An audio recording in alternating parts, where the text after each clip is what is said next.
Rabbeinu Nachman, Rabbeinu Nachman befeige. Rabbeinu Nachman, Rabbeinu Nachman befeige. Ashneinu, Ashneinu shezochinu. Rabbeinu Nachman, Rabbeinu Nachman befeige. On est arrivé à Hot Lamed Aleph. Donc on avait vu 2 points. Sur les parachiotes, on avait vu la parachat Shkalim. On avait parlé du principe du Mishkal, du principe de l'équilibre. On avait parlé de la paracha de Amalek, c'est-à-dire de détruire, d'anéantir Amalek. Et donc la guerre qu'il y avait entre les gens qui sont les plus éloignés et Amalek, puisque on avait vu comment c'était eux qui représentaient principalement l'honneur d'Hachem. Donc c'était eux qui allaient être le point de mire de Amalek. Et les tzadikim, tout leur travail, c'est de renforcer ces gens-là, de renforcer les faibles, de manière à ce que après ils arrivent à recevoir la Torah comme à Purim, où on a reçu la Torah de façon avec du vouloir, c'est-à-dire avec du ratson, avec une envie de recevoir la Torah. Donc ça a été une Torah complètement différente, parce que c'est par rapport à la première, comme on avait expliqué aussi. Et donc cette contraction de la lumière qui a été faite grâce au fait qu'on s'est débarrassé de Amalek, ça nous a permis de recevoir la Torah de façon complètement nouvelle.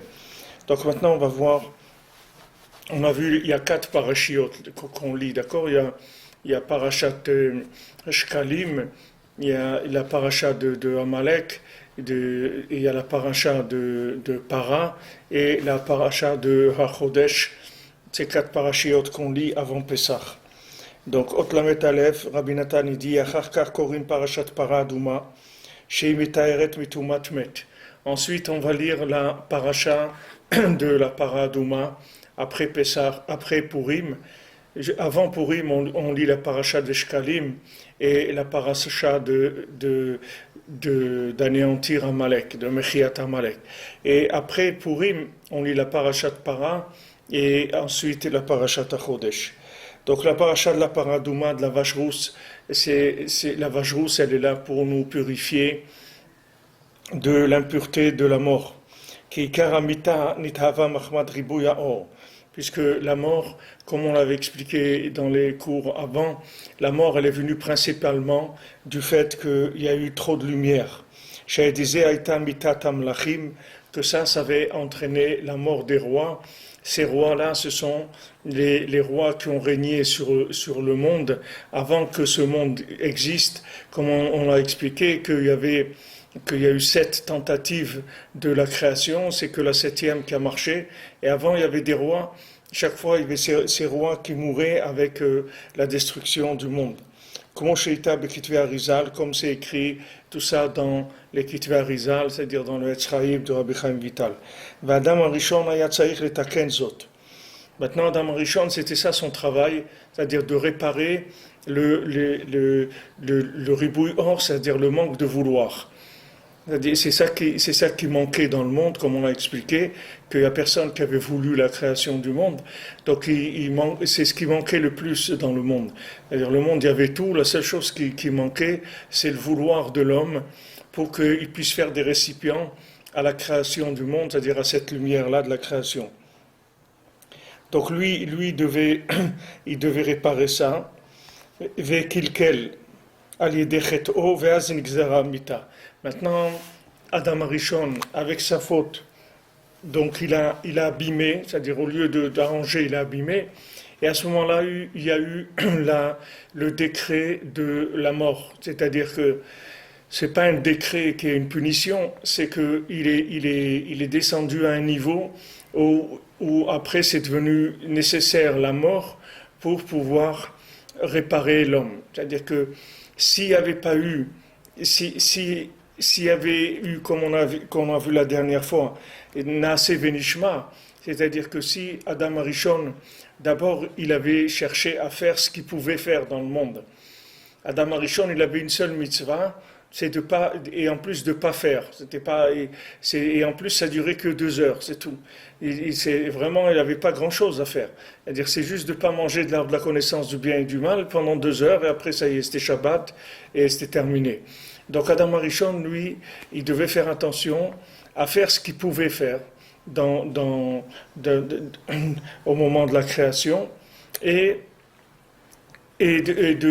au moment où il a été créé, c'est-à-dire de voir qu'est-ce qu'il était capable de faire ça.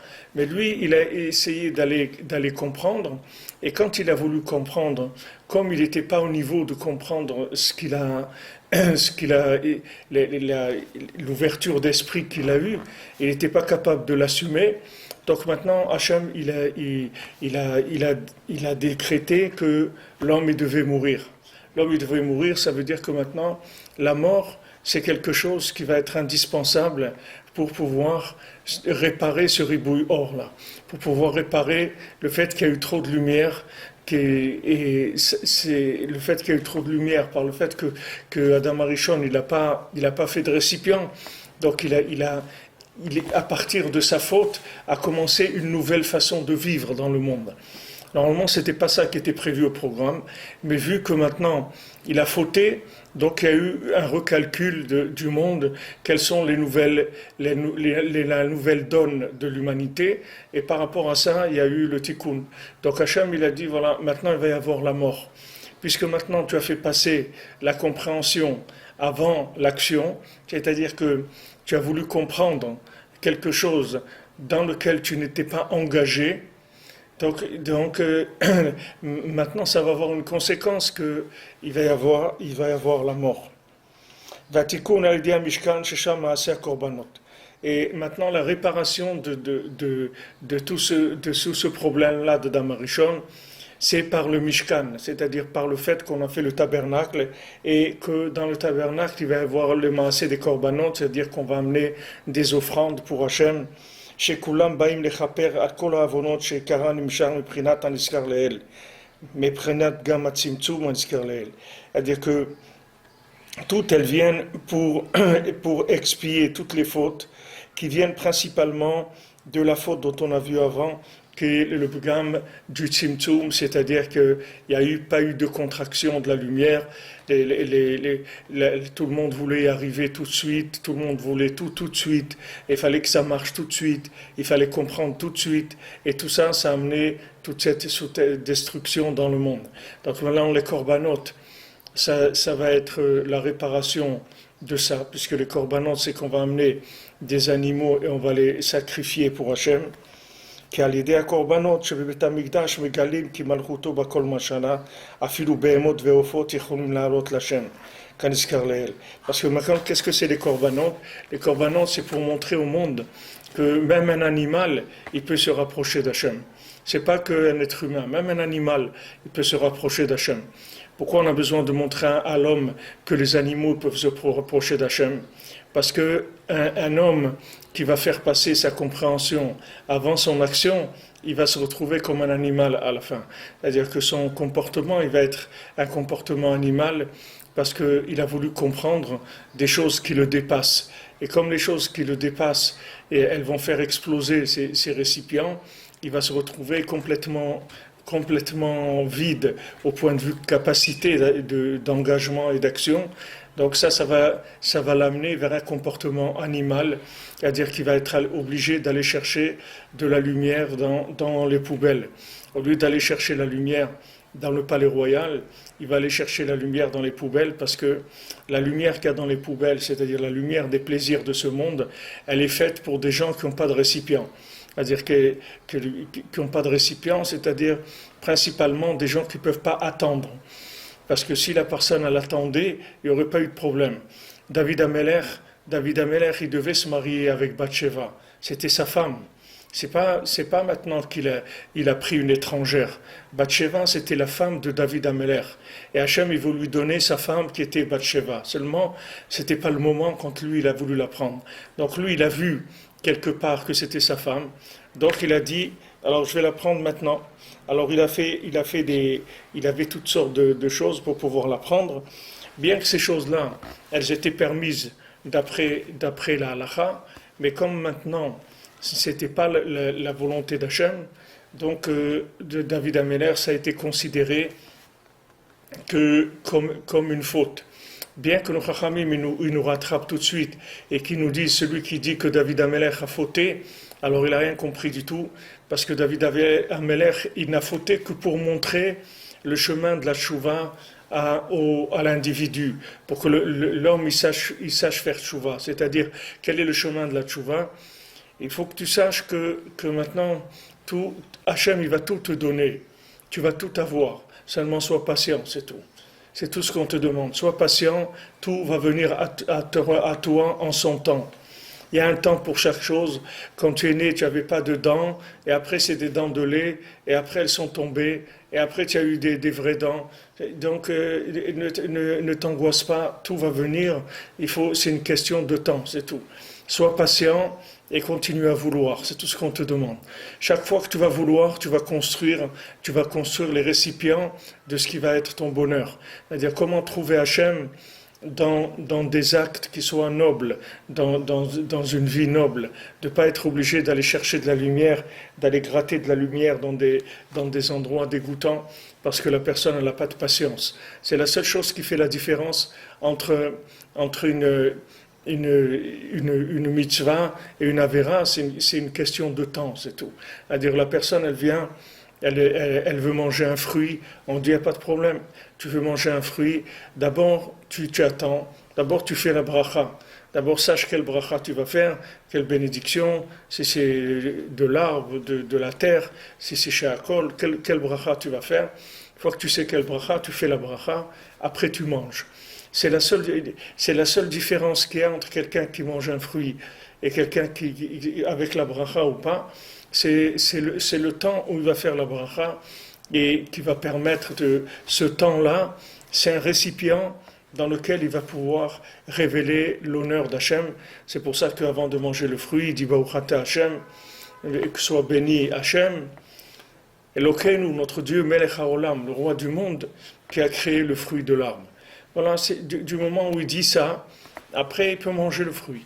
Maintenant, la seule chose qu'il y a eu, c'est ce laps de temps et cette parole-là pour reconnaître Hachem. Alors toute la vie, elle est faite comme ça. Toute notre vie, elle est basée sur ce principe-là. C'est-à-dire, on a droit à tout. C'est pas qu'on a droit à tout, c'est que tout a été créé pour nous. Tout a été créé pour nous. Seulement, si maintenant on va un peu trop vite, et alors ça fait que le rapport avec la chose est faussé, et on ne va pas prendre la chose comme il faut la prendre, et ensuite on va payer le crédit avec des intérêts. C'est-à-dire que ça va être difficile, parce que quand on paye avant, alors on rentre directement dans la jouissance du bien. C'est-à-dire qu'on a acheté, quelqu'un, il a acheté une voiture, il a l'argent, il paye sa voiture, il est content, il fait ce qu'il a à faire avec, il n'y a pas de problème. Quelqu'un qui n'a pas d'argent, et il prend une voiture, et après il va payer à crédit tous les mois. Alors maintenant, en même temps, cette voiture, elle n'est pas à lui, parce qu'il n'a pas encore payé, donc il ne peut pas en profiter pleinement, puisqu'elle n'est pas à lui, la voiture. Donc il a un rapport un petit peu difficile avec la chose. C'est pas à lui, c'est-à-dire qu'il a pris quelque chose qui n'est pas à lui. Et si c'est pas à lui, ça veut dire qu'il n'a pas les récipients pour gérer la lumière de cette chose-là. C'est pour ça que c'est pas à lui. Parce que le monde entier nous appartient. Hachem, il a créé le monde entier pour l'homme. Tout appartient à l'homme. Tout appartient à chacun. Chacun, tout le monde lui appartient. La Gemara, elle dit dans Brachot que Atid HaKadosh Baruch Hu le'anchi lekol tzadik ve'tzadik chay olamot. HaKadosh Baruch Hu, il va faire hériter à chaque tzadik 310 mondes. Shai Olamot, 310 mondes. Vous voyez ce monde-là, avec toutes ces planètes, avec la Terre et avec Mars et avec la Lune et tout, le Soleil et tout ce qu'il y a comme moustiques et comme vaches et comme individus et comme arbres et comme fruits et comme fleurs. Tout ça, chaque tzaddik, il va recevoir 310 mondes comme ça, ou mieux que ça, 310 mondes. Chaque tzaddik. Atid Hashem, l'anchid l'école, tzaddik ve tzaddik shai olamot. Akash Baruch Hu, il va faire hériter à chaque tzaddik, il va lui donner 310 mondes pour qu'il puisse vivre la lumière qu'il doit vivre avec des récipients, 310 mondes. Pour chaque tzaddik, pas pour des tzaddikim, plusieurs, un, il aura 310 mondes. Donc maintenant, c'est sûr que sur cette planète-là, Hachem, il a créé tout le monde que pour chacun. C'est-à-dire que chacun, le monde lui appartient. Hachem, il a créé le monde pour chacun. Seulement, il y a une méthode comment y arriver, et il faut être patient.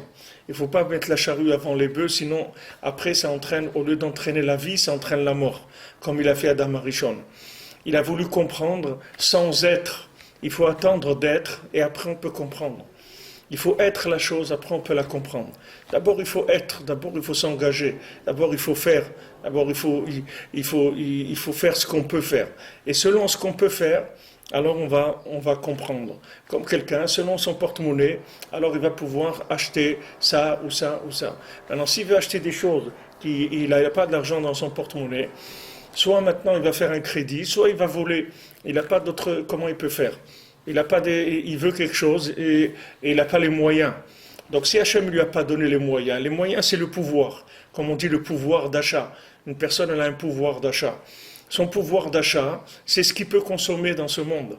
C'est-à-dire que si maintenant il ne peut pas acheter une deuxième voiture, alors il ne peut pas acheter une deuxième voiture, ça veut dire que son âme, elle ne peut pas gérer la lumière qui est d'une deuxième voiture. Donc il faut qu'il soit patient et que vienne le moment où il pourra acheter cette voiture-là.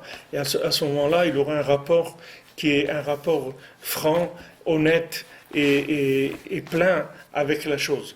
Comme Rabbi Nachman, il a dit une fois, il a dit, si je n'avais pas attendu quand j'avais besoin de quelque chose, j'aurais été comme tous ces gens-là qui font du porte-à-porte dans le monde entier pour aller chercher de l'argent, de quoi payer leurs dettes. Alors Rabbi Nachman, il a dit que quand il avait besoin de quelque chose, il avait besoin d'un vêtement, alors il se disait, ben voilà, je me dois un vêtement. Quand j'aurai l'argent, ben je me l'achèterai. Maintenant, je me dois un vêtement. Quelqu'un il veut acheter une deuxième paire de chaussures, il dit, il n'y a pas de problème, je me dois une paire de chaussures. Au lieu de devoir l'argent à quelqu'un, alors il vaut mieux se devoir la chose à soi-même, et comme ça il ne s'endettera pas. Attends, pourquoi on ne veut pas qu'il s'endette? Parce que s'il s'endette, il va rentrer dans ribouille or. Et vous voyez la génération qu'on est de gens qui sont surendettés, c'est que après vous perdez la valeur des choses. C'est que quand la chose vous ne l'avez pas payée, vous ne pouvez pas connaître sa valeur. Pourquoi? Parce que vous n'avez pas de récipient pour vivre la lumière de la chose. Donc ça n'a pas de valeur pour vous. Ça n'a pas de valeur. Quelqu'un qui fait du crédit, la chose, elle n'a pas de valeur pour lui. Parce que comme il n'a pas payé, il ne peut pas l'apprécier. Il n'a pas les récipients pour vivre la chose. Donc pour lui, c'est rien du tout. C'est tout. C'est pas de donner un diamant à quelqu'un qui ne sait pas ce que c'est. Il va le poser quelque part. Comme on voit le maasé que Rabbeinu il a raconté sur le diamant. C'est un maasé extraordinaire qu'il y avait un monsieur qui vivait en creusant de la terre et il amenait des seaux avec de la terre et il les vendait. Et il les vendait. Comme aujourd'hui, il y a des sociétés qui font du ciment. Avant, il y avait des individus qui remplissaient des seaux de terre et remplissaient leur charrette et ils allaient vendre la terre au marché pour les gens qui devaient construire ou faire de l'agriculture ou autre. Donc ce monsieur, il a commencé à y creuser, etc. Et un jour, quand il a creusé, il a trouvé un diamant. Il a trouvé un diamant nifla, un diamant extraordinaire. Donc il a été chez un spécialiste, il dit voilà, je veux vendre ce diamant.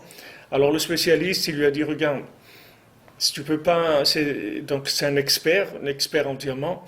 Il lui a dit ce diamant-là, tu trouveras personne dans ce pays qui a assez d'argent pour t'acheter ce diamant. Donc il faut que tu ailles en Angleterre, tu vas aller à Londres là-bas, et pas maintenant parce qu'ils ont fait le Brexit, mais attends un petit peu qu'ils se reprennent, que la bourse se reprenne, tu vas aller là-bas et tu vas vendre ton diamant. Alors lui c'était un pauvre, il vivait en vendant de la terre. Alors il a vendu tout ce qu'il avait dans sa maison, etc. Avec ça, il a pu se payer juste le déplacement jusqu'au port. Une fois arrivé au port, il devait monter dans le bateau, il n'avait pas d'argent pour monter dans le bateau. Donc il a été voir le capitaine du bateau. Il lui a dit, regarde, il a dit, voilà, je voudrais te montrer quelque chose et tout. Il lui montre le diamant. Alors le capitaine du bateau, qui était un grand bandit de la mer, alors il lui a dit, ah, qui a un diamant comme ça, c'est quelqu'un d'important et tout. Il n'y a aucun problème, viens, je te donne la meilleure cabine du bateau, etc. C'est un honneur pour moi d'avoir un homme aussi important, etc. Ok. Alors il lui a donné une cabine et voilà, il était servi en 5 étoiles et on lui a amené les repas, des super repas dans sa cabine, etc. Et un jour il était en train de faire son repas, il a fini son repas et il s'est endormi à table et il y a le monsieur qui venait pour nettoyer qui est venu, qui a ramassé la nappe avec tout ce qu'il y avait sur la nappe et il a jeté tout ça à la mer. Il a jeté tout ce qu'il y avait sur la nappe à la mer et là-bas il y avait le diamant aussi que le monsieur il avait posé son diamant sur la table, sur la nappe et donc le gars qui est venu pour débarrasser, il a tout jeté et le diamant aussi. Donc quand il s'est réveillé, le monsieur, il a compris ce qui s'était passé. Il a dit, si jamais je lui dis au capitaine que j'ai perdu le diamant, il va me jeter moi aussi à la mer. Donc maintenant, je vais rien dire. Je vais continuer à faire comme si de rien n'était, et puis on verra bien ce qui se passera à l'arrivée. Alors, donc il a continué de tous les rapports, toujours avec le capitaine, très souriant, très confiant, tout ça. Et à un moment, le capitaine, il vient le voir, il lui dit, je vois que tu es un homme d'affaires, etc., avec un diamant comme tu as. Donc voilà ce que je voudrais te demander un service, c'est que moi j'ai des problèmes pour entrer dans le pays où on va, toute la marchandise que j'ai dans mon bateau, parce que j'ai des antécédents là-bas, etc. Donc je ne peux pas amener de la marchandise, donc je vais mettre toute la marchandise qu'il y a dans mon bateau à ton nom, et quand on arrive, après je la récupérerai. Le monsieur il dit, il n'y a pas de problème, il était content que lui le prend pour un homme d'affaires, etc. Il dit, aucun problème. Donc il lui a mis tout ce qu'il avait dans son bateau, il lui a mis à son nom. Alors quand il est arrivé, avant d'arriver à quai, le capitaine il a une crise cardiaque et il meurt.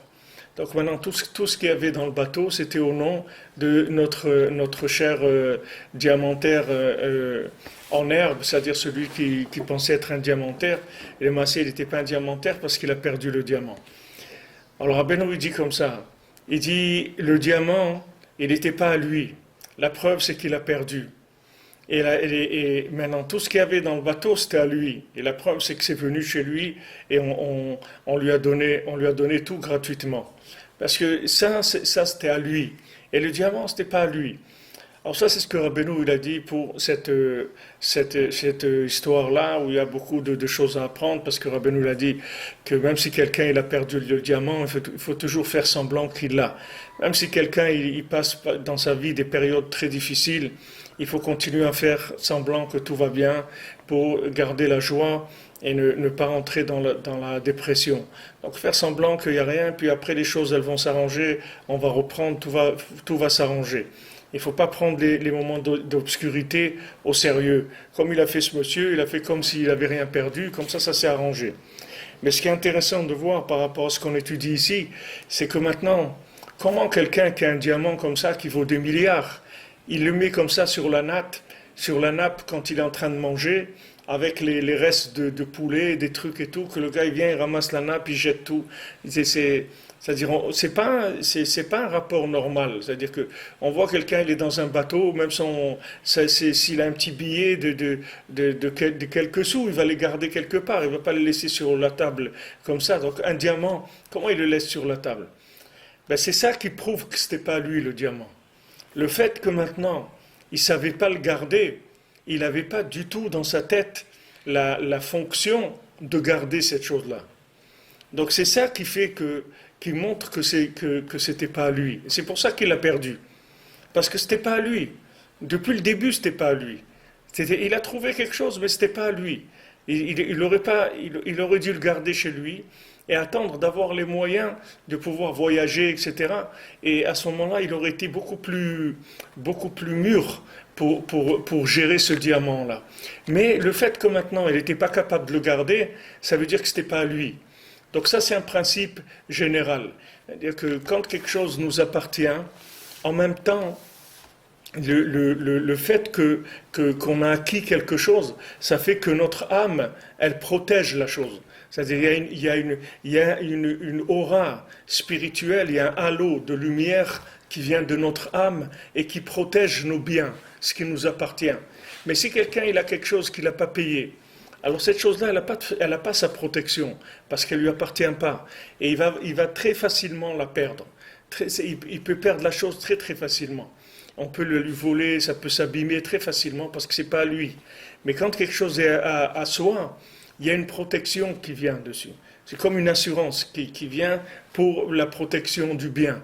Cette protection du bien, elle vient du fait que ce bien, il est inclus dans l'âme de la personne qui possède cette chose-là. Du moment où c'est à elle, alors l'âme, elle gère la protection sur les objets. Donc ça, c'est un principe, si vous voulez, général dans la Torah, que Rabbi Nathan, il en parle, on en a déjà parlé, mais Rabbi Nathan, il en parle dans l'écoute halachot, dans les halachot de Shomer Sachar et Shomer Chinam.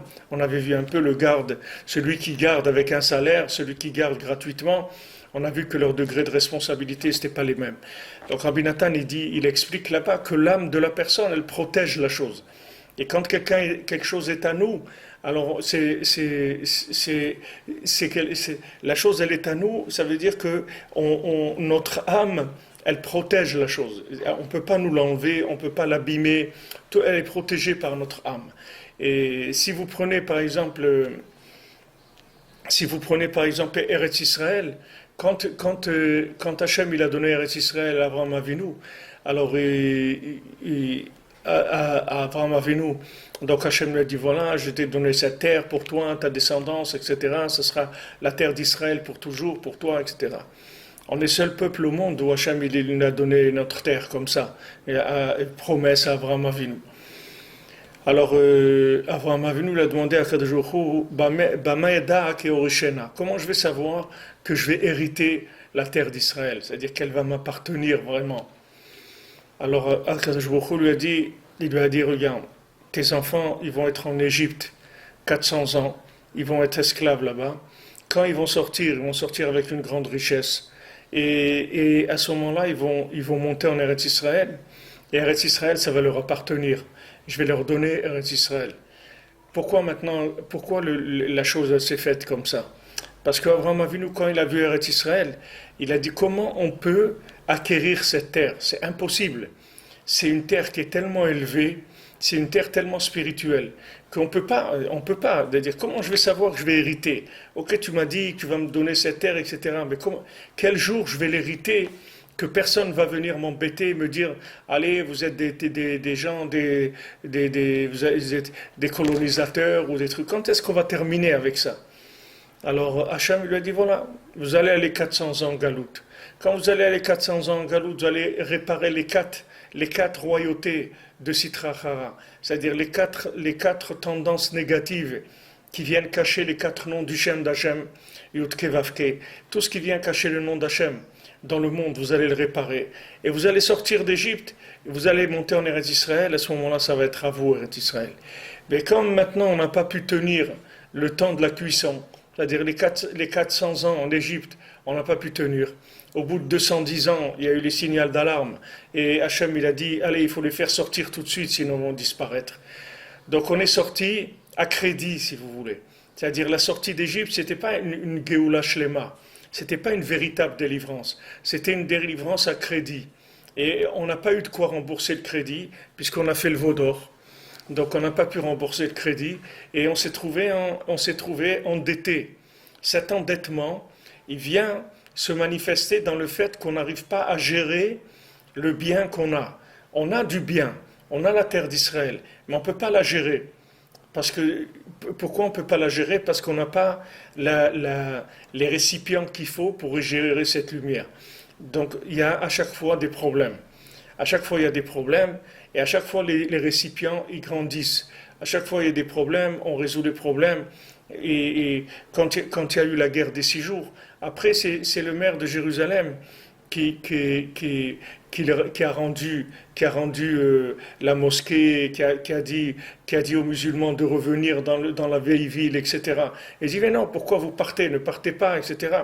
Alors que maintenant, ils étaient tous partis, c'est normal, ils ont fait une guerre, ils ont perdu, et chacun chez soi, c'est normal, non? On n'est pas en train de jouer aux échecs ou aux dames, on est en train de jouer des vies humaines pour conquérir, c'est comme toujours, c'est eux qui ont attaqué comme toujours.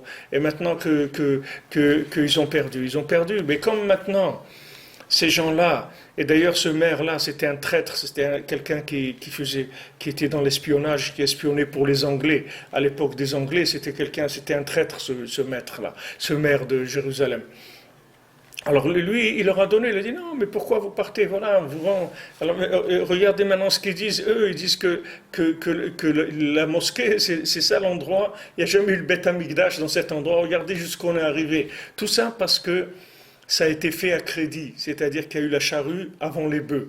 C'est-à-dire que toute notre histoire, tous nos problèmes, ils viennent que de ça. Tous les problèmes qu'on a eu dans toute notre histoire, c'est qu'on n'a jamais eu la maturité de gérer le bien qu'Hachem nous a donné.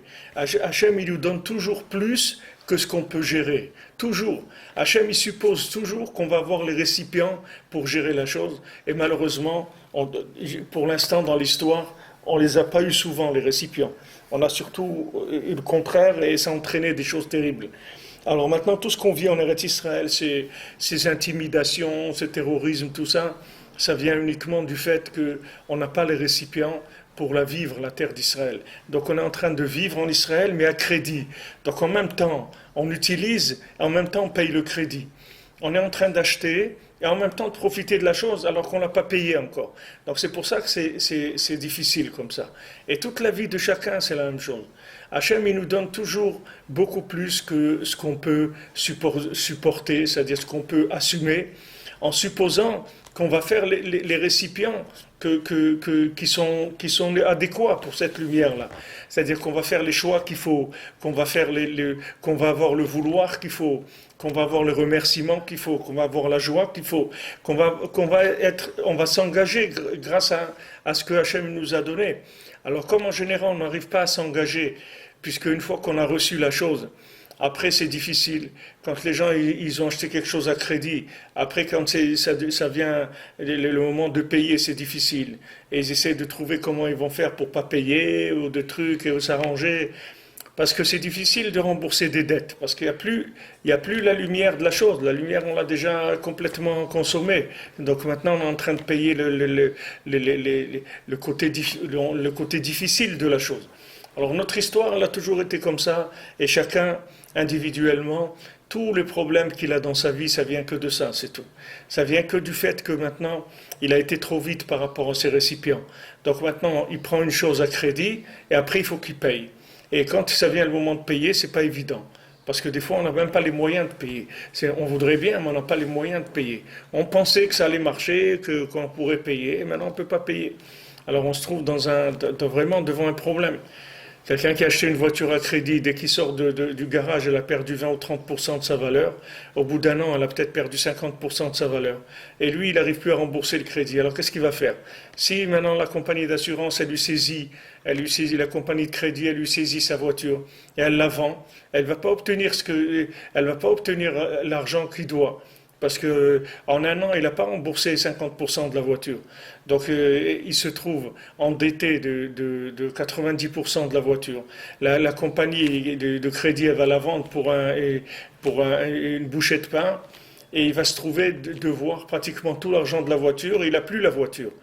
Et après, ça commence des intérêts, des trucs énormes. Et voilà, après, il a la voiture, mais il a l'argent, c'est des situations catastrophiques. Ça, c'est matériel, ça, c'est matériellement. Mais je vous donne ces exemples pour que vous compreniez que spirituellement, c'est la même chose. De se marier, c'est la même chose, d'avoir des enfants, c'est la même chose, de vivre en Eretz Israël, c'est la même chose, d'étudier la Torah, c'est la même chose, de se rapprocher du tzaddik, c'est la même chose. Tout ça, c'est le même principe. C'est-à-dire, c'est des principes de lumière qui sont des progrès énormes dans la vie, qui font avancer la personne. Mais il faut faire attention que dès qu'on reçoit la lumière, il faut se mettre au travail tout de suite. Il faut retrousser les manches, il faut se mettre au travail et faire des récipients sans arrêt, par de la prière, par des actions, par de l'engagement. Sans arrêt, il faut faire des récipients. Parce que si on ne fait pas des récipients, cette chose-là, elle va se venir s'opposer à nous. La chose elle-même, elle va venir contre nous dans notre vie. C'est-à-dire, elle va venir en côté négatif. Pourquoi ? Parce qu'on l'a pas adouci, on ne l'a pas rentré dans des récipients. Si on avait rentré la lumière dans les récipients, elle aurait été adoucie. Mais comme elle n'est pas dans des récipients, ça devient comme cette lumière de la création du monde, qui est une lumière destructrice. Alors que c'est de la lumière, mais elle s'appelle destructrice parce qu'il n'y a pas de récipient. Alors que quand il y a des récipients, elle s'appelle une construction. Donc tout ça, je vous ai dit pourquoi, pour vous expliquer pourquoi les corbanotes, c'est-à-dire d'amener des offrandes animales au Mishkan, ça, c'est ce qui va permettre à l'homme de faire des récipients, c'est-à-dire des contractions de la lumière. C'est-à-dire qu'il pourra contracter la lumière parce qu'il aura des récipients.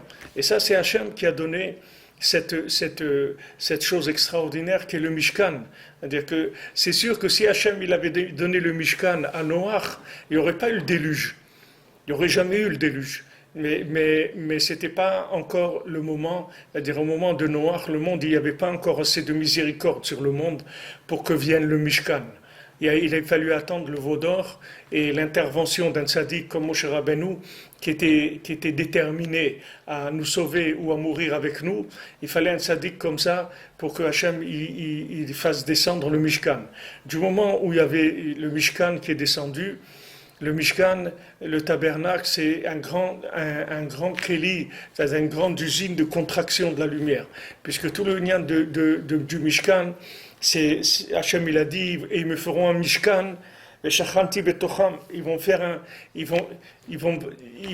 un Mishkan, Vasoli Mishkan, ils vont me faire un tabernacle, Veshachanti Betocham, et je vais habiter en eux. Pas je vais habiter dans le Mishkan. Normalement, quelqu'un qui veut dire, ils vont construire une maison, et je vais habiter dans la maison, il dit non, vous allez me construire une maison, et je vais habiter chez vous. Il dit, ouais, quoi chez vous? Mais alors pourquoi c'est le Mishkan? C'est-à-dire, si tu veux résider chez nous, dans notre cœur à nous, pourquoi il y a besoin du Mishkan? C'est-à-dire, le Mishkan, c'est pour pouvoir résider dans votre cœur. C'est-à-dire, le Mishkan, ça va être comme un alambic, ça va être une machine qui va transformer la lumière infinie en de la lumière consommable par l'homme. C'est pour ça que les 39 travaux, ils viennent des 39 travaux dans le Mishkan. Dans le Mishkan, il y avait 39 travaux. La Metet Melachot. Ces 39 travaux, c'est tous les travaux qu'il y a dans ce monde. Le menuisier, le bijoutier, le banquier, tout ça, c'est inclus dans les 39 travaux qu'il y avait dans le Mishkan. Donc, le Mishkan, il nous a donné une possibilité de contracter la lumière. Ça veut dire déjà travailler. Quelqu'un, il a un travail, il travaille, il gagne sa parnassa. Ça, c'est de la contraction de la lumière. C'est-à-dire, c'est des récipients de la lumière qui rentrent dans des récipients. C'est pas de la lumière qui vient de façon complètement disproportionnée. Donc, le fait qu'il y a eu le Mishkan, c'est ça qui a permis à Hachem de résider dans le cœur de chacun. Parce que Hachem, il a mis dans le monde cette usine-là, que cette usine, elle fait de la transformation de lumière infinie en lumière consommable et viable pour l'homme. Alors qu'avant, ce n'était pas comme ça. La lumière, elle venait, elle détruisait les gens. Parce qu'ils n'avaient pas de récipient. Et vous croyez que les gens qui sont sortis d'Égypte, vous croyez que c'était des gens, ils avaient des gens à problème c'est pas des gens qui avaient des problèmes. Le seul problème qu'ils avaient, c'est qu'ils n'avaient pas de récipient, c'est tout. Mais c'est pas un problème. Un problème, il ne faut pas dire qu'un enfant il n'a pas de dents, c'est un problème. C'est pas un problème, c'est que à l'âge de 3 mois, un enfant il n'a pas de dents, c'est tout. Ça va venir, il va avoir des dents. Pour l'instant, c'est comme ça. Alors il doit manger de la bouillie et tout en attendant que ses dents poussent. Et à ce moment-là, il pourra manger de la viande.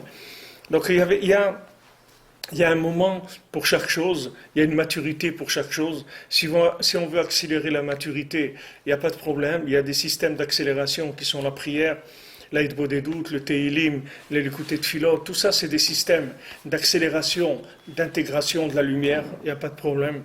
Et sinon, alors on rentre dans les 39 travaux et on est patient, c'est tout. On est patient. Et chaque fois qu'on va travailler, chaque heure de travail, ça va nous créer un récipient pour recevoir de la lumière. À un moment, on va finir un étage, comme si quelqu'un construit un immeuble. Alors il va mettre une chape de béton, et qu'une fois qu'il a mis cette chape de béton, il va construire l'étage supérieur. C'est la même chose, nous, dans notre vie. On avance, on travaille, on fait la chape de béton. Une fois qu'on a terminé, on va passer à autre chose. Et comme ça, tout le temps, c'est comme ça. Mais il faut suivre la méthode, c'est-à-dire qu'il faut rentrer dans la contraction de la lumière et dans le travail des récipients. Il faut faire attention de ne pas se laisser emporter par une lumière qui va nous amener à une extase en premier lieu et après à de la dépression en second lieu. C'est-à-dire ça commence par l'extase et ça finit par la déprime. Donc il faut faire attention à cette lumière, de savoir la gérer. Donc le Mishkan, c'est l'outil qui va nous permettre de contracter la lumière. C'est pour ça que c'est la parashat, on lit la parashat para avant de Pessah, mais le principe de la para Adouma, de la vache rousse, c'est ça, c'est qu'elle va purifier de la touma, de la mort. Elle va enlever l'impureté de la mort. L'impureté de la mort, c'est ça. La mort, c'est la compréhension sans le vécu. C'est ça ce qui s'appelle la mort. La définition de la mort, c'est de comprendre quelque chose, d'essayer de comprendre quelque chose sans l'avoir vécu, sans le connaître. On n'a pas le droit de faire ça. C'est la plus grande interdiction qu'il y a dans le monde. On n'a pas le droit de rentrer dans des compréhensions de choses qui ne sont pas à notre niveau. Chacun il a son niveau et il doit essayer de comprendre par rapport à son engagement. Là où il n'est pas engagé, il ne peut pas comprendre. Et il ne doit pas comprendre, il ne doit pas chercher à comprendre. Pour l'instant, il doit travailler et la compréhension viendra d'elle-même quand ça sera le moment. Quand il aura atteint la maturité voulue, vous allez voir, la compréhension va venir d'elle-même. Vous voyez, ce monsieur-là, il avait un diamant. Le diamant, il l'a perdu. Mais il a reçu quelque chose qui valait 10 fois plus que son diamant. Et tout ce qu'il a reçu, c'était à lui. C'était à lui, cette marchandise-là. Puisqu'il l'a reçu avec un papier signé, c'était à lui. Alors que le diamant, il n'était pas à lui. La preuve, c'est qu'il n'a pas pu le garder. Donc, comme il n'a pas pu le garder, il n'avait pas la conscience de la valeur de ce diamant. Ça veut dire que le diamant n'était pas à lui. Donc maintenant, tout le temps où Hachem nous a donné des diamants comme ça, on avance. Il faut savoir comment faire pour garder cette lumière qu'Hachem nous a donnée gratuitement, à laquelle on n'est pas au niveau du tout. Comment faire pour la gérer, comment faire attention que Chas Shalom, on ne la perde pas ou qu'elle ne nous détruise pas. C'est-à-dire qu'on vit à crédit, ok, on n'a pas pu faire autrement, on est obligé de prendre un crédit. Maintenant que tu as pris le crédit, prends soin de la chose, fais attention, parce que sache que c'est un cadeau d'Hachem qui t'a permis d'avoir cette chose à crédit. Normalement, tu aurais dû payer et l'acheter. Mais comme maintenant, si Hachem il attend que tu finisses d'avoir l'argent pour acheter ça, tu ne vas jamais l'acheter, tu vas l'acheter dans 20 ou 30 ans. Maintenant, toi, tu as besoin d'un frigidaire ou une voiture aujourd'hui. Donc si maintenant on attend que tu aies l'argent de côté, ça va te mettre 20-30 ans pour que tu aies l'argent de côté. Donc maintenant, Hachem il te donne un crédit, il n'y a pas de problème. Mais fais attention, c'est-à-dire gère le crédit, fais attention à la chose, remercie Hachem. Paye avec de la prière, c'est-à-dire dis Hachem, regarde, je suis conscient que tu m'as donné tout ça, c'est un cadeau. Tout ça, c'est Matanat Chinam. Tout ça, c'est un cadeau gratuit. Toute ma vie, c'est un cadeau gratuit. Que je sois vivant, c'est un cadeau gratuit. Que je sois marié, c'est un cadeau gratuit. J'ai des enfants, c'est un cadeau gratuit. Que je vis en Eretz Israël, c'est gratuit. Que je connaisse le tzaddik, tout ça, c'est des choses gratuites. Il y a des choses qui sont entièrement gratuites, on ne les a pas payées du tout. Qu'est-ce qu'on a fait dans notre vie pour mériter ces choses-là? On ne les a pas payées, donc on vit avec un crédit spirituel qui est extrêmement dangereux. C'est extrêmement dangereux, parce qu'on vit avec des choses qui ne nous appartiennent pas. On doit les acquérir pendant qu'on les utilise. C'est pas facile. C'est pas facile de jouer l'acquéreur et en même temps celui qui vit la chose et en même temps le gars qui a le crédit, en même temps il doit vivre la chose comme si c'était à lui, avoir la même maturité comme si c'était à lui, et en même temps il n'avait pas de quoi la payer. C'est compliqué, c'est pas évident du tout de savoir comment gérer ces choses-là. On est tous en overdraft, c'est-à-dire on est au-dessus de ce qu'on peut faire. On est tous au-dessus. Malheureusement, il n'y a pas d'autre solution pour nous. On n'a pas d'autre solution. Notre solution, c'est on est dans le ribouille or total. C'est-à-dire, on vit dans un ribouille or total. Nos maisons, nos trucs, notre manger, tout, c'est un ribouille or total. On est dans un grand ribouille. Donc maintenant, il faut faire attention comment gérer ces situations de ribouille pour pas que ça nous détruise, Chas Shalom. Pour qu'on reste avec l'appréciation de la chose, avec l'amour de la chose, avec que les choses soient à leur valeur, qu'on n'ait pas des nerfs, parce que le ribouille or, ça donne des nerfs aussi, ça donne beaucoup de nerfs, ça rend la personne très nerveuse, le surplus de lumière. Donc tout ça, il faut faire attention à cette attitude, et tout ce qu'on est en train d'étudier dans cette Torah en même tête, c'est justement pour gérer cette situation-là qui est une situation on peut pas faire autrement, c'est comme ça. On est dans un ribouille or, on est en train de vivre des choses qui sont au-dessus de nos capacités et on ne peut pas faire autrement parce que si on ne les vit pas, on va rester là où on est, on ne pourra jamais sortir de là où on est. Donc Hachem, il nous fait le même système que l'Égypte, c'est-à-dire c'est une sortie d'Égypte qui n'est pas encore... C'est pas une délivrance totale, mais on va arriver à la délivrance totale. Parce que maintenant, les outils qu'on a, c'est pas les outils qu'ils avaient en Égypte. En Égypte, ils n'avaient pas les outils qu'on a aujourd'hui. Ils n'avaient pas la Torah, ils n'avaient pas Rabbi Shimon Bar Yochai, ils n'avaient pas le Harizal, ils n'avaient pas le Baal Shem Tov, ils n'avaient pas Rabbi Nachman. Ils n'avaient pas cette tzadikim-là qui ont amené dans le monde des méthodes d'intégration de la lumière. C'est ça qu'ils ont amené, les tzadikim. C'est des façons d'intégrer la lumière. Donc maintenant, on est beaucoup plus capable de gérer des crédits parce que on sait comment faire avec la lumière. Du moins, si on écoute les tzadikim, nous on ne sait rien du tout. Mais comme Rabbeinu, il a dit à Rabbi Nathan, une fois quand Rabbi Nathan il était en train de brûler le livre brûlé, qui s'appelle le livre brûlé. Alors,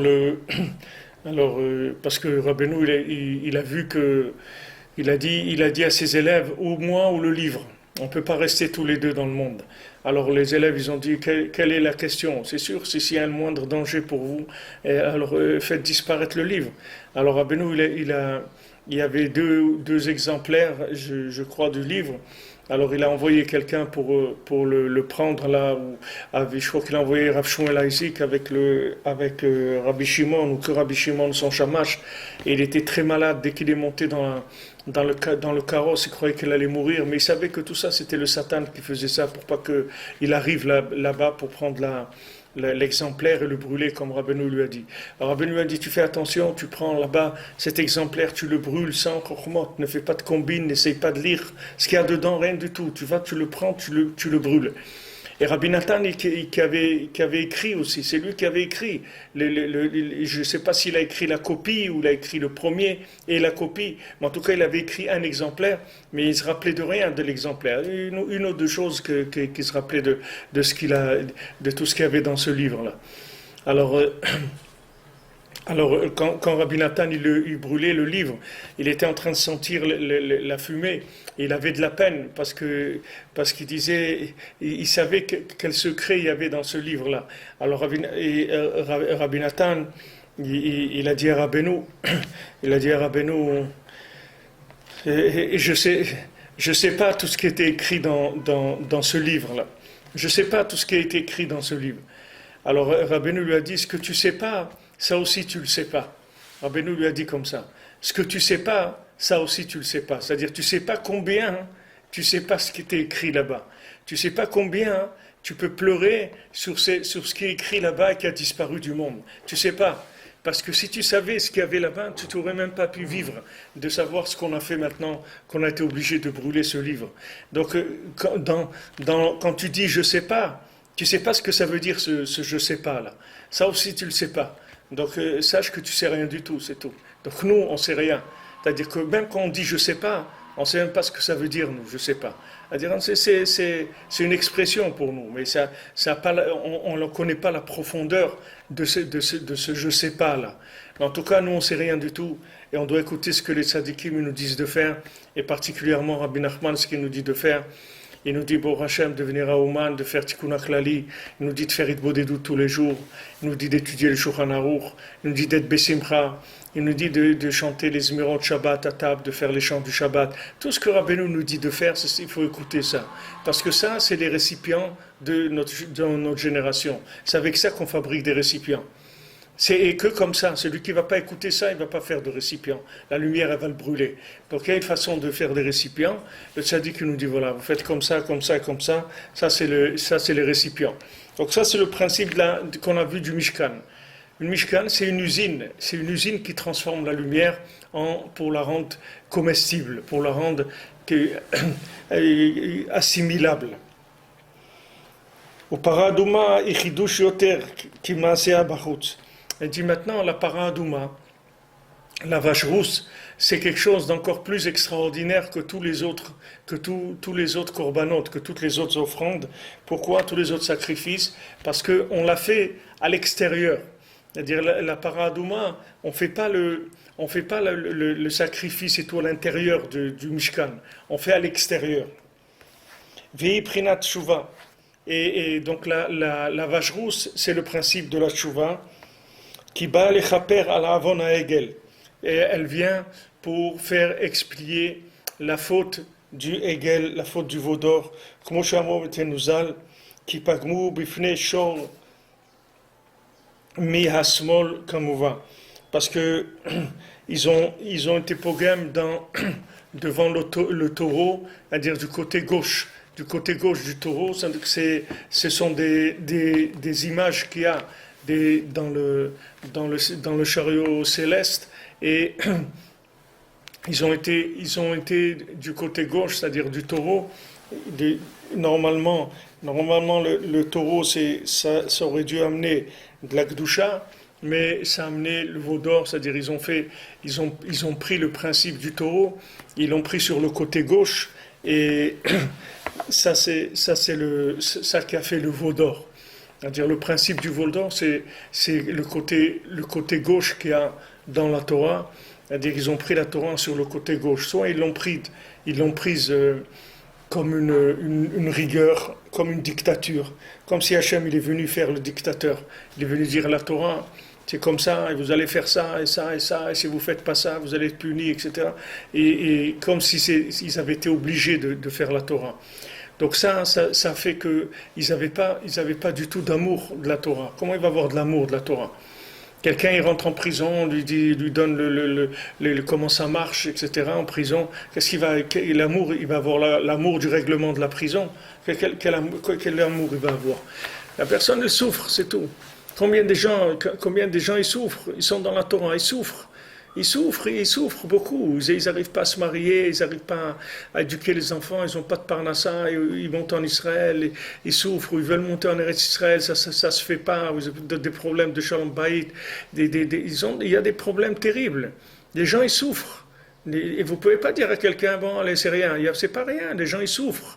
Mais on souffre de quoi? On souffre du fait qu'on prend le côté gauche de la Torah. Le côté gauche de la Torah, ça veut dire qu'on en a pris trop par rapport à ce qu'on peut faire. Donc ce trop-là, c'est ça qui fait que la personne a fait le veau d'or. Parce que le veau d'or, ça s'appelle un culte étranger. Avodah Zarah, ça veut dire un culte étranger. C'est ça le veau d'or. Le fait que quelqu'un il a besoin de Avodah Zarah, ça veut dire qu'il est dans un ribouille or, c'est-à-dire qu'il a tellement de lumière par rapport à ses récipients qu'il va vers la Avodah Zarah, vers les cultes étrangers. Donc la paradouma, on la faisait la vache rousse, on la faisait à l'extérieur, pour dire que c'est vraiment pour les gens qui sont sortis complètement, qui ont déraillé, comme on dit complètement. Ils ont sorti des rails, ils sont plus dans les rails. C'est là-bas que la paradouma, elle va chercher ces gens-là. Et le déraillement, il vient principalement du fait qu'il y a trop de lumière et que la personne, elle n'arrive pas à gérer cette lumière-là.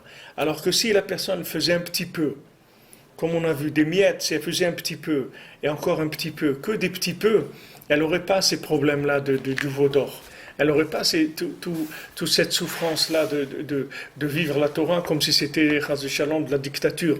Ça vient du fait qu'on prend le côté gauche de la Torah. Côté gauche, ça veut dire qu'on le prend par la rigueur. Côté gauche, c'est-à-dire que comme on dit quelqu'un il est gauche, il est maladroit. C'est-à-dire que c'est pas la bonne façon de prendre la Torah. La Torah, il faut la prendre avec de la joie, avec de l'amour d'Hachem. Il faut dire à Hachem, regarde, je sais que la Torah, tu me l'as donnée pour mon bien. Maintenant, je m'excuse s'il y a des choses que j'aime pas faire dans la Torah. Je m'excuse parce que je suis tellement loin que j'arrive pas à apprécier cette chose-là. Comme si quelqu'un il rentre chez le dentiste, il est en train de le soigner et tout, et à un moment il met un coup de pied au dentiste et il lui fait tomber tous ces trucs parce qu'il supporte plus qu'il lui fait passer la petite roulette. Alors que le monsieur il est en train de faire son travail, c'est tout, il est en train juste pour que ça aille bien, qu'il ait pas mal aux dents, il n'est pas en train de lui faire du mal. Seulement c'est difficile. Pourquoi c'est difficile? Parce qu'il n'a pas de récipient. L'individu n'a pas de récipient, donc tout va être difficile. Quand les gens ils me disent « Ouais, mais c'est dur la Torah et tout », mais qu'est-ce qui n'est pas dur dans ce monde? Tout est dur. Tout est dur. Même si maintenant quelqu'un il vous donne $50,000 et il vous dit allez passer 2 semaines de vacances à Miami, faites du surf et tout, vous allez voir que c'est dur ça aussi. Même ça c'est dur. Tout est dur. Il n'y a rien qui est dans ce monde-là. D'exister, c'est dur. D'être ici, c'est dur. Tout est dur. Seulement, il faut adoucir, c'est tout. Il faut adoucir. Plus il y a des récipients, plus ça s'adoucit. Plus c'est agréable. Plus ça devient agréable. Jusqu'à que ça devient du plaisir, mamash. Que quelqu'un peut arriver à ce que son plus grand plaisir, ça soit de faire la tfila. Comme on voit dans le maasé du Baal Tfila. Le Baal Tfila, il prenait... Dans le conte du Baal Tfila, dans les Sipur Maasiot, on voit qu'il prenait les gens, il les amenait en dehors de la ville et il leur donnait ces prières qu'il avait faites et eux disaient ces prières, ils étaient toujours en train de jeûner et faire des mortifications, etc. Et ils disaient que pour eux, le jeûne, c'était le plus grand plaisir qui est. Quand ils disaient on va jeûner, ils disaient ouais, allez viens, on va se faire un kiff, allez on va jeûner un jour ou 2 ou 3. C'est-à-dire que les gens ils kiffaient de jeûner. Pourquoi? Parce qu'ils avaient des récipients énormes qui étaient faits avec les prières du Baal Tfila. Le Baal Tfila leur a donné des prières, il avait fait lui-même des livres de prières, et ces prières-là, ça faisait des récipients, jusqu'à que la personne, elle commençait à apprécier sa vie, apprécier la vie en général, apprécier sa vie, apprécier la Torah, apprécier la terre d'Israël, apprécier combien de gens ils souffrent en Eretz Israël. Mais pourquoi les gens ils souffrent? Parce qu'ils sont dans le ribouillement, parce que tous les gens ils sont venus alors qu'ils n'avaient pas les récipients, et que de toute façon ils n'auront jamais les récipients, parce que c'est impossible dans l'état où on est de pouvoir prétendre avoir les récipients de vivre en Eretz Israël. Donc toute personne qui va vivre en Eretz Israël doit savoir que ça va être dur, c'est tout. C'est normal, ça va être dur le temps que ça va durer pour faire les récipients, mais tout le monde est à crédit, donc c'est dur pour tout le monde. Et il n'y a personne pour qui c'est facile. Alors quand maintenant on sait ça, alors on s'oriente vers la prière pour faire des récipients et des récipients et des récipients. Et chaque fois qu'on fait une parole de prière, chaque fois qu'on a un vouloir vers Hachem, ça fait un nouveau récipient et ça va calmer le côté gauche de la lumière. C'est-à-dire ça va intégrer la lumière dans la douceur.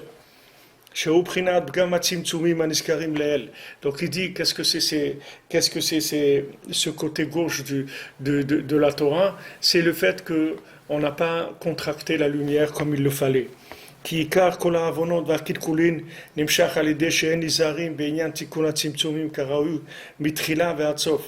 Parce que toutes les avérotes que quelqu'un fait, tout ce qu'il abîme, ça vient du fait qu'on ne fait pas attention de réparer la contraction de la lumière comme il le faut depuis le début jusqu'à la fin. C'est-à-dire que de tout le processus de la vie, de tout ce qu'on fait, depuis le début jusqu'à la fin, il faut gérer la contraction de la lumière. Dans chaque chose, dans chaque domaine, il faut gérer la contraction de la lumière. Et les périodes ne sont pas les mêmes, qu'on a vu ça change, l'âge change. Et c'est pas la même chose quand on a un petit bébé à la maison, quand on a des grands gaillards à la maison, des grandes jeunes filles, ou qu'on les a mariés, quand on est grand-père. Tout ça, c'est tout des nouvelles formes de vie. Il faut savoir comment vivre cette lumière-là, comment la contracter. Et tous les problèmes, il dit ici, voilà, tout ce qu'on a abîmé, toutes les avérantes, ça vient que de ça, c'est tout.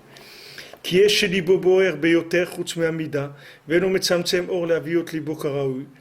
Parce qu'il y a celui qui a son cœur, qui brûle pour la lumière, qui est enthousiaste au-delà de ce qu'il faut, et il ne contracte pas la lumière qu'il a dans son cœur comme il le faut. Chez Zeprinat Ribouy Or, chez Gorem Shvirat Chaz Veshalom. Que ça s'appelle le surplus de lumière qui va entraîner Chaz Veshalom la destruction des récipients. Chez Bizé Baim Kama Kilkulim Chaz Veshalom, que de ça amène plusieurs destructions Chaz Veshalom. Ou chez Bidgaber Alze Aven Tzamtzema Or Karaoui. Maintenant, quand quelqu'un se renforce sur ça, et il est d'accord, il rentre dans le travail de la contraction de la lumière comme il le faut, il faut faire attention maintenant d'amener de la sagesse du cœur, c'est-à-dire d'avoir des bonnes pensées, d'avoir des pensées créatrices de choses bien. C'est de se renforcer, d'attirer des bonnes pensées, pour les faire dominer contre les mauvaises pensées. Et ça, vous pouvez essayer, vous allez voir que ça marche tout le temps. Il faut que vous ayez une étude en vous, prête à être utilisée, une étude, une histoire, une halakha, ce que vous voulez, une agada, ce que vous avez envie de la Torah, qui soit là, présent à côté de vous. Que maintenant, dès que votre pensée elle est attaquée par des choses, que ce soit des soucis de parnassa, des soucis de rapport humain, ouais, il m'a dit ça, il m'a fait ça, que tout ce que la personne, comme on dit en français, broie du noir. C'est-à-dire, il a un broyeur, il met des trucs noirs dedans, et toute la journée, il est en train de broyer, comme les machines à café, vous voyez. On mettait les grains de café, et allez, ça tourne, toute la journée, il est en train de broyer du noir. Il faut faire attention que la pensée, il faut la rattraper tout de suite. Donc vous pouvez avoir quelque chose de près, un enseignement, une histoire d'un tzaddik, ce que vous voulez. Et dès que vous voyez que vous êtes attaqué, vous pensez à cette chose-là de la Torah. Et vous allez voir que l'autre pensée, elle va disparaître. Et si elle revient, vous allez essayer une deuxième fois. Vous allez refaire ça une deuxième fois, mais en général, vous n'aurez pas besoin de faire une troisième fois. Parce que vous allez voir qu'au bout de la deuxième fois, vous allez être apaisé complètement. La mauvaise pensée, elle va disparaître complètement. Parce que vous avez déjà fait une création positive avec la bonne pensée.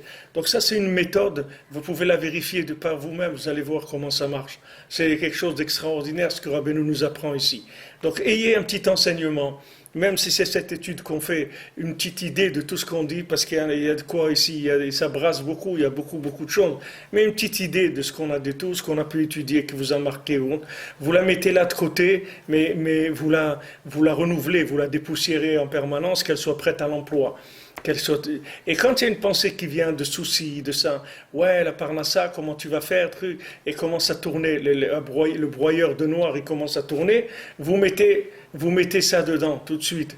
Vous mettez de la lumière de Torah dans le broyeur, vous allez voir tout de suite il va faire autre chose. Il va mixer, il va faire il va sortir une autre mixture de ce broyeur-là.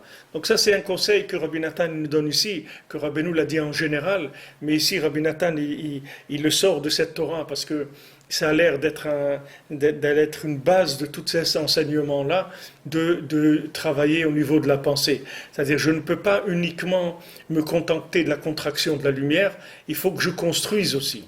C'est pas suffisant de contracter la lumière. C'est déjà bien. Quelqu'un, il n'est pas dans le ribouille or, dans le surplus de lumière, pas de problème, c'est extraordinaire.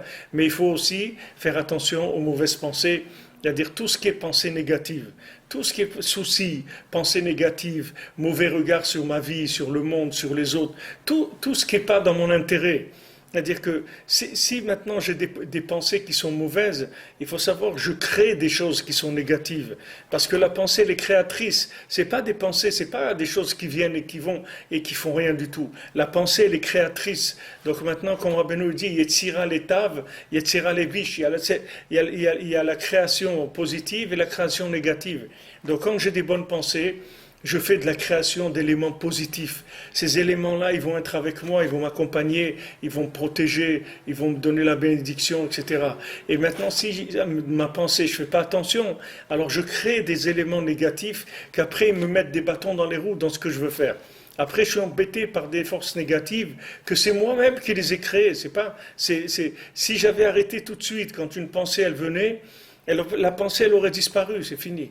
Il n'y aurait pas eu de construction négative. Il n'y aurait pas eu le temps de faire quoi que ce soit avec ça. Comme Rabbeinu dit, si quelqu'un Shalom, il a des écoulements, il dit va tout de suite au mikvé déjà, pour pas qu'il se fasse quelque chose avec ça. Avec cette semence, que ça ne crée pas un monstre. Alors tout de suite le mikvé, et après tu fais ton tikkun klali, après c'est tranquille, tu peux dormir tranquille, l'affaire elle est réglée. Mais il faut faire ce qu'il y a à faire. Rabbi Nathan, il dit à son fils, il dit, tu sais, tout ce que je dois faire pour Rabbeinu, je le fais très vite. J'attends pas du tout.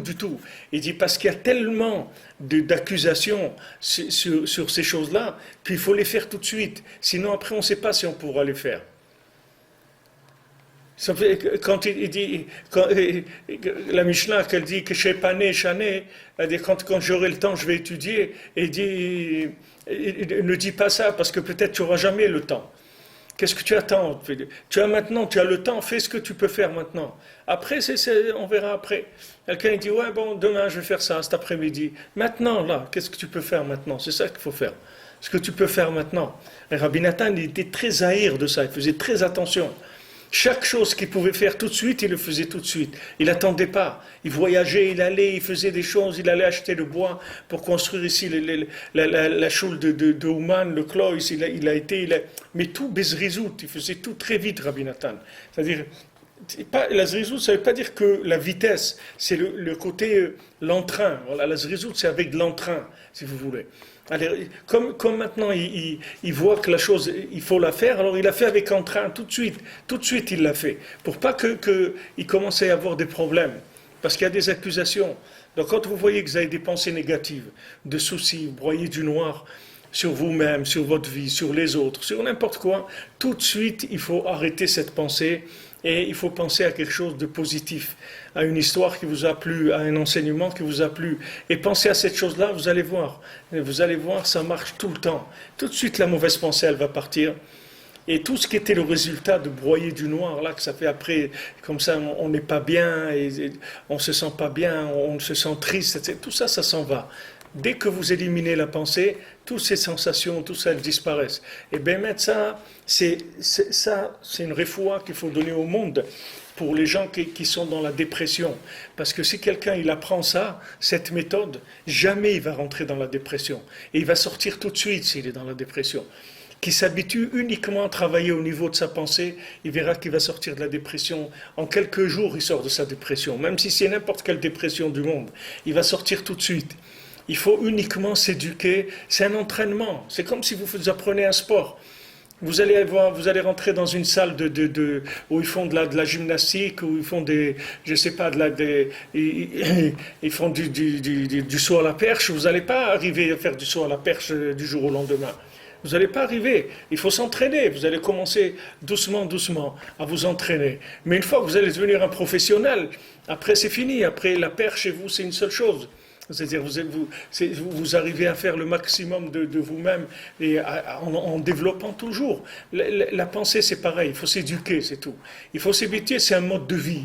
Donc il faut se rééduquer à vivre. Et si vous faites ça, vous allez voir que ça nettoie toute l'angoisse qu'il y a dans l'individu. Le fait que maintenant vous rentrez des pensées positives, des pensées de Torah, ainsi pour Emasiot, ce que vous voulez, ce qui vous plaît dans la Torah, que ce soit de la Torah, c'est tout. De la Torah, de la Tfila, ce que vous voulez, rentrer quelque chose, une pensée de quelque chose de positif. Ça va construire quelque chose de positif, ça va vous éliminer tous les soucis. Tout va disparaître. Je veux dire, en une ou deux fois, ça a disparu. Rabbeinu donnait cet exemple, il disait, quand il venait chercher à Chamishmor les jeunes pour les emmener à l'armée ici en Ukraine, alors il venait à la maison, il tapait à la fenêtre les soldats qui venaient chercher le jeune. Alors Rabbeinu il disait, voilà, tu le laisses taper, il va taper une fois, il va taper deux fois, trois fois, quand il va voir que tu ne réponds pas, il s'en va. Alors Rabbeinu disait ça sur le Yetzer Hara, il dit, le Yetzer Hara, il va venir avec une pensée. Il va voir que tu ne réponds pas, il va essayer d'attaquer avec une autre pensée. Il voit que tu n'accroches pas. Parce que la pensée, lui vous envoie une pensée. Et après, nous, qu'est-ce qu'on fait? On s'accroche sur cette pensée et on commence à courir avec. On commence comme s'il nous amène une locomotive. Et nous, on commence à s'accrocher et aller, pense et broie. Et qu'est-ce que je vais faire? Qu'est-ce que je vais devenir? Comment je vais payer ça? Comment je vais faire ci? Comment je vais faire l'autre? La personne. Et ça rentre et ça rentre. Et chaque fois, elle broie plus de noir. Et ça commence à lui faire du mal, etc. Rabbeinu dit, regarde, il a tapé à ta porte, ne réponds pas, c'est tout. Prends une pensée de Torah et remplace ça par une pensée de Torah. Et lui, il va taper une fois, deux fois, trois fois, il voit que tu ne réponds pas, il s'en va, c'est tout. C'est-à-dire qu'il n'y a personne qui habite là, il n'y a personne qui est intéressé par son message. Comme on dit, il va aller voir ailleurs, c'est tout. Bezrat Hashem, Shavua Tov. Que des bonnes nouvelles, Bezrat Hashem. Que des bonnes choses. Et la Simcha, il faut lutter, on est là pour lutter, Bezrat Hashem.